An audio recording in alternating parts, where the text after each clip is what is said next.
दोस्तों अभी recently RBI ने 2.7 लाख करोड़ इंडियन गवर्नमेंट को दिए हैं। इतना मोटा पैसा आरबीआई है ना, कहाँ से अर्न करता है और इंडियन गवर्नमेंट को क्यों देता है? ये दो क्वेश्चन राइज होते हैं। देखो, पहला जो है, आरबीआई की जो अर्निंग है वो, आरबीआई की कमर्शियल बैंक तो है नहीं, इसकी अर्निंग आती कहाँ से? इसकी अर्निंग आती है दो तीन जगह से। इसकी बैलेंस शीट देखोगे तो उसमें पता चलेगा कि सबसे ज्यादा इसकी जो अर्निंग आती है वो होती है इसकी नोट प्रिंट करके। जैसे आरबीआई 500 के और जो भी नोट प्रिंट करता है उसमें उसकी जो कॉस्ट आती है वो लगभग है ना, इसमें 3 रुपए से 5 रुपए 10 रुपए के करीब कॉस्ट आती है इसकी।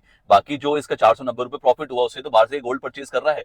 और दूसरा जो इसका सोर्स है वो है ये आरबीआई गवर्नमेंट ऑफ इंडिया के बिहाफ पे फॉरेन रिजर्व रखता है अपने पास। और जो इतना भी फॉरेन रिजर्व है उस पर जो भी इंटरेस्ट होता है, जो भी फ्लक्चुएशन का जो भी चेंजेस होता है, वो आरबीआई को बेनिफिट होता है। वो भी एक इसकी एक इनकम होती है। तीसरी जो सबसे मेन इनकम होती है, आरबीआई क्या काम करता है कि गवर्नमेंट ऑफ इंडिया के बॉन्ड्स परचेज करता है। और जो भी बॉन्ड्स है उस पर जो भी इंटरेस्ट अर्न होता है वो सारे मिला के आरबीआई के पास काफी एक ह्यूज अमाउंट होता है। उसमें से जितने भी एक्सपेंसेस हैं वो सारे एक्सपेंसेस काटने के बाद वो हर साल जो है उस पैसे को गवर्नमेंट ऑफ इंडिया को ट्रांसफर कर देता है। क्यों करता है? क्योंकि आरबीआई का जो एक्ट है 1934 का, वो उसके अकॉर्डिंग आरबीआई का जितने भी एक्सपेंसेस हैं, चाहे किसी भी तरीके के एक्सपेंसेस है, वो सारे एक्सपेंसेस काटने के बाद जितना भी प्रॉफिट होगा वो उसको सरपास करना होगा गवर्नमेंट को। वो इसी तरीके से इस बार ये इतना दिया है, हर साल ये जितना भी अलग अलग जो डिफरेंट अमाउंट है वो सब देता रहता है।